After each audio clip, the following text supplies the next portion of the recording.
Avisala Eshma, mga konseho.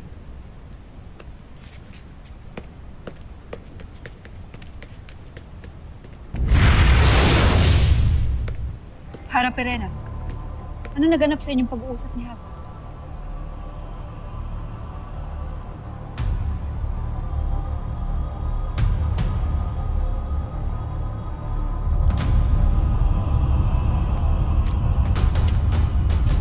Handa na ba ang mga hukbo? Handa na, Panginoon. May labanan ba muling magaganap? Kung sakaling lupohin tayong muli ni Pirena, mas mabuti ng handa.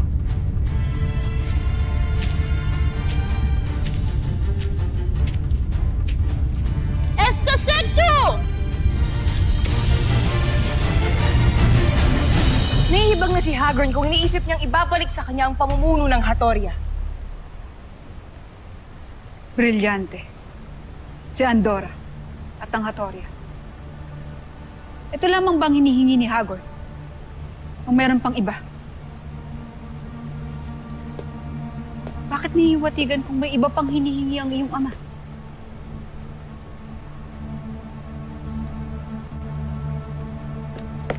Magmadali kayo. Tinapuan ng kakaibang sakit ang mga diwani. Tayo na.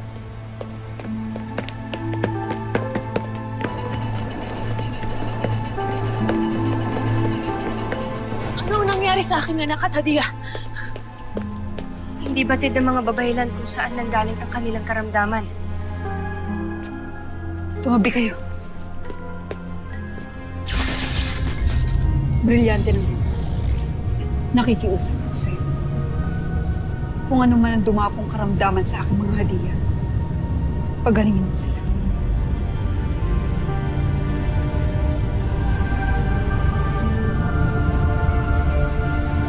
Hindi ka sinusunod ng iyong brilyante, Danay. Wala dito ang lunas para sa mga paslit. Hindi po kaya kinukulam sila. Sa mundo po ng mga tao, pag hindi po malaman ng sakit, kulang po yung... Kung ano man ang nangyayari kay Lira at Mira, di ako kung may kinalaman dito si Hagorn. Hindi Deyande ang aking ama. Naniniguro ito. Ang brilyante ng lupa ay may kapangyarihang gumamot ng karamdaman, karaniwan man o malubha. Maliban na lamang kung isang bathala ang may kagagawan sa sakit ni Mira at Lira. Nakakatiyak ako na may kinalaman dito mga kapanalig ni Hagorn na bathala.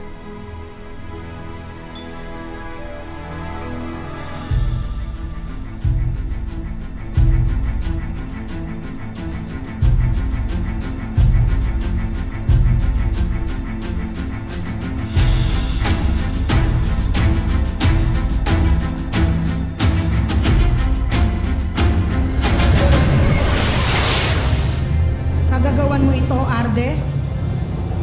Ibinigay ko kay Hagorn ang kapangyarihan upang pamahalaan ang sakit at sumpa sa dalawang diwata. Nagbigay ka ng bagong kapangyarihan kay Hagorn?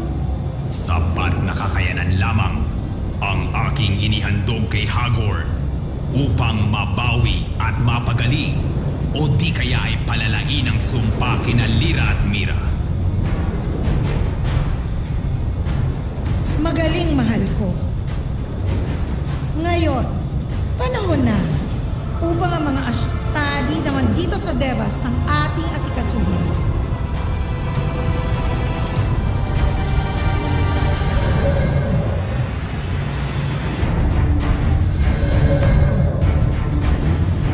Tila nag-iisip na ang ating mga kalaban dahil hindi natin sila nakikita.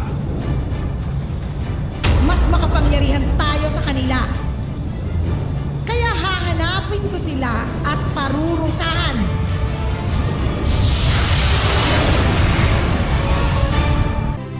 Sikasuhin niyo na muna si Lira. Ako nang bahala sa aking anak. Nais kong kahit wala silang malay ay manatili silang malinis. Hindi ako makakapayag na lumala pa ang kanilang mga sugat.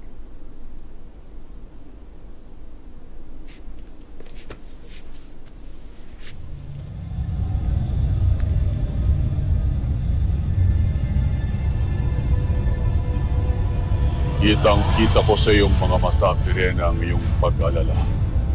Sa iyong anak at sa iyong atina. Hinding-hindi maigukubli ang iyong pag-alala. Kilalang kilala kita.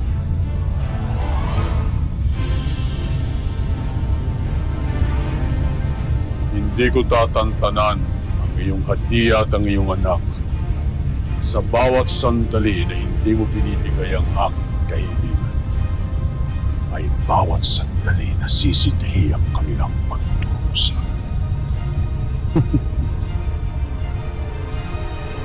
Ako na lamang ang magbabantay sa kanila.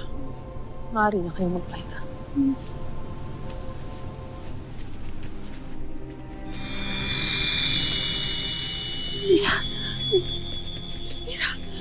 Hara, ibilis dumamin na kanilang mga sugat. Kaya hindi ako magtataka na kahit tulog, nahihirapan pa rin sila. Mahabaging Emre, bakit nangyayari ito sa mga dimani? Walang-vesh ka ba? Paano mo nagagawa ito sa sarili mong kadugo? Anong uri ka ng nilalang?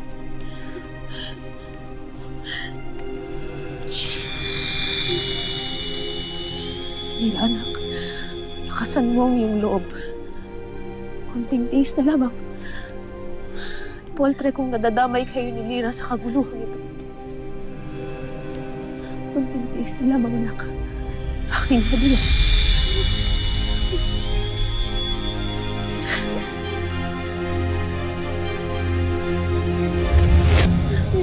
Lira! Mahal na Hara, anong gagawin natin? Huwag na akong pahirapan pa ng ganito, Mira, Lira! Nakikiusap ako sa inyo, tama na! Ayan, alam mo wala ako nilang kalagayan. Pirena, hayaan na lang ba natin makita ang mga anak natin? Hindi ko na kaya ito. Kailangan matapos na ang kanilang paghihirap. Alena, ikaw na munang bahala sa aking anak. At anong gagawin mo? Saan ka pupunta? Kay Hagorn? Hindi ka maaaring mag-isa, Pirena. Sasamahan kita. Hindi na kailangan. Bantayan mo na lamang ang aking anak at hadiah. Sheda, Pirena! Mira. Mira. Bitiwan mo ako, Alena! Para ano, Pirena? Para bigyan ka na pagkakataon magpadalos-dalos? Ba't kung nahihirapan ka sa kalagayan nila Mina at Lira?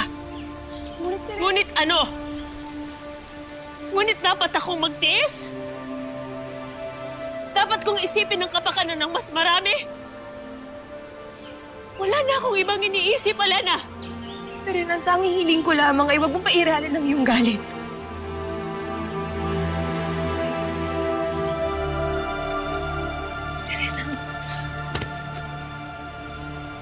Galit na lamang ang mayroon ako.